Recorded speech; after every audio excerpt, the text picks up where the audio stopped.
tudo bem com você?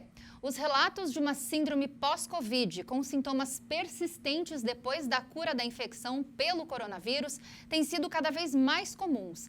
Entre as sequelas estão o cansaço físico e mental, a falta de ar e a fadiga crônica, sintomas que podem durar meses. Sobre esse assunto, nós vamos conversar com o médico otorrino Alexandre Colombini. Acompanhe a entrevista. Bom, doutora, a gente tem visto muitas pessoas que tiveram Covid com diversas outras doenças que acabaram sendo desencadeadas pelo coronavírus, né? Queda de cabelo, problemas de memória e tem também algumas doenças respiratórias que estão sendo diagnosticadas em pacientes pós-Covid, né? Exatamente, a gente tem observado na prática diária do consultório que esses casos têm aumentado. O Covid é uma doença inflamatória sistêmica, então ele afeta diversos órgãos.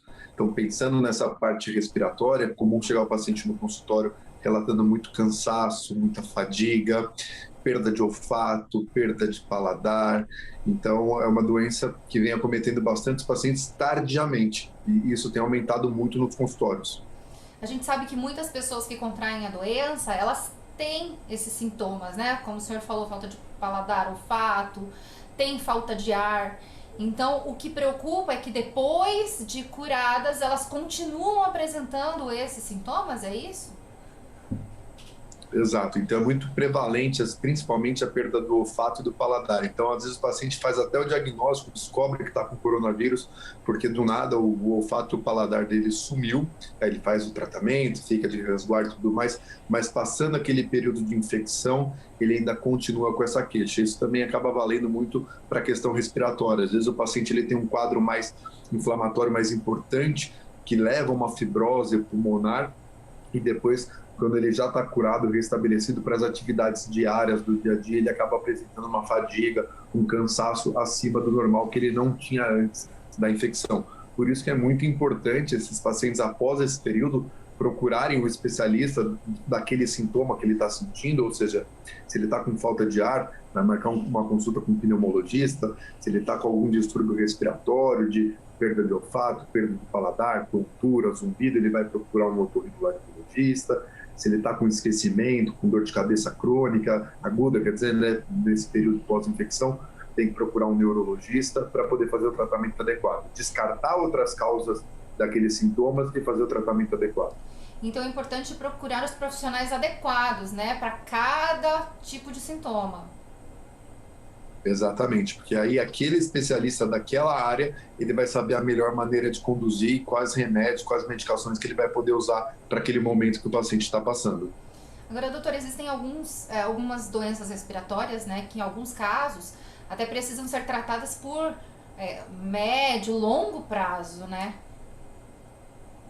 Por exemplo, o tratamento, quando a gente fala de um distúrbio do olfato e do paladar, ele pode durar meses. Tá? Na maioria das vezes, o tratamento inicial, ele dura 3 meses. Tá? Alguns pacientes, eles conseguem ter uma boa melhora do olfato e do paladar nesses primeiros 15, 30 dias, e alguns pacientes vão conseguir ter uma melhora bem mais tardia. Então, por isso que é muito importante esse acompanhamento. E quanto mais cedo o paciente procurar o especialista, melhores as chances de uma boa evolução. Isso que eu queria perguntar para o senhor, né? Muita gente tem esses sintomas durante a infecção, né, durante os dias de infecção, e passando, muita gente acha que demora 3, 4 meses, em alguns casos, né, para voltar ao olfato e paladar. Então não é normal quando se prolonga por muito tempo. Alguns sintomas não são normais, né? É importante ficar atento a isso.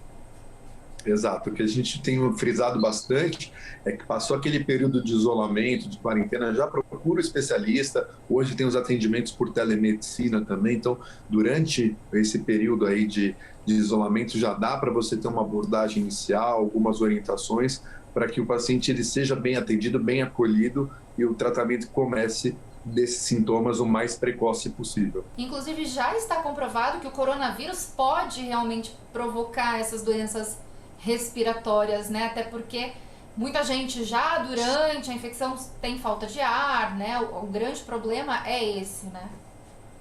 O pulmão é um dos principais órgãos atingidos pelo coronavírus, tendo um acometimento bem importante e que acaba demandando todo esse suporte de UTI, de ventiladores, de respiradores para o paciente nessa fase mais aguda e delicada da doença. Felizmente, não é a grande maioria da população que vai evoluir para esses sintomas graves, mas quando evolui precisa ter um cuidado bem especial em cima desse paciente.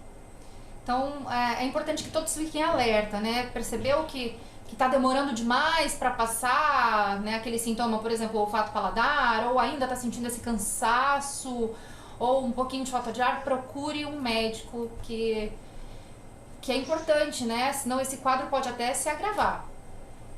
Ou mesmo você de repente passou da infecção daquela fase aguda e você passou bem, você não teve tanta perda de olfato, de paladar, ou às vezes nem teve, mas depois de um mês o teu olfato começou a falhar, você começou a ter muita dor de cabeça, você começou a ter esquecimento, perda de memória, fadiga, pode ser sintomas que vão aparecer numa fase mais tardia da doença. Então, mesmo assim, é importante correlacionar com essa infecção prévia que você teve pelo coronavírus. Aí o papel do especialista é muito importante para descartar outras doenças. O que as pessoas acabam esquecendo é que as outras doenças não deixaram de existir. Então, você tem outras causas de perda de olfato, você tem outras causas de tontura, você tem outras causas de cansaço, de falta de ar, que precisam ser investigadas. E assim que descartadas, a gente pode concluir que é uma síndrome, por exemplo, pós-Covid. E aí a gente vai entrar com tratamento específico para essa doença, para esse sintoma. Tem tratamento, tem cura também, né, doutor? Tem. Alguns casos podem demorar mais, alguns pacientes podem ficar com alguma sequela. É uma coisa que, no caso do olfato e do paladar, a gente vai descobrir ao longo do tratamento. Então, depende do momento que aquele paciente está sendo atendido. E também uma coisa que eu percebo muito no consultório, aqueles pacientes que seguem o tratamento da maneira adequada, como em todas as doenças, eles apresentam uma evolução muito melhor do que aqueles pacientes que às vezes acabam tendo um tratamento mais relaxado. Então, é comum eu pegar no consultório e falar, você fez o tratamento direitinho, te passei um treinamento olfatório, você fez? Ah, doutor, eu fazia só de vez em quando. Então, esse paciente ele acaba tendo uma melhora muito tímida perto daquele paciente que foi um paciente aplicado, que fez o tratamento adequado, seguiu as orientações. Então, é muito importante não só o médico estar presente, mas o paciente estar entendendo por que aquelas medidas estão sendo tomadas e o porquê que é importante realmente se aderir ao tratamento. Pensando em pós-Covid, é isso, é as pessoas saberem identificar os sintomas, né? Então, dor de cabeça, tontura, esquecimento, fadiga, perda de olfato, perda de paladar, até mesmo arritmia cardíaca, e identificando esses sintomas, procurar o especialista e iniciar o tratamento o mais precoce possível. Alguns médicos ainda falam, não tem tratamento, tem que parar, tem que observar, tem que esperar voltar. Tem tratamento precoce sim, e tem que procurar um especialista que entenda daquilo que ele está se propondo a fazer. Então, acho que isso é o mais importante. E essa entrevista especial fica por aqui. Muito obrigada pela sua companhia. Continue ligado na programação do HIT Notícias. Até mais!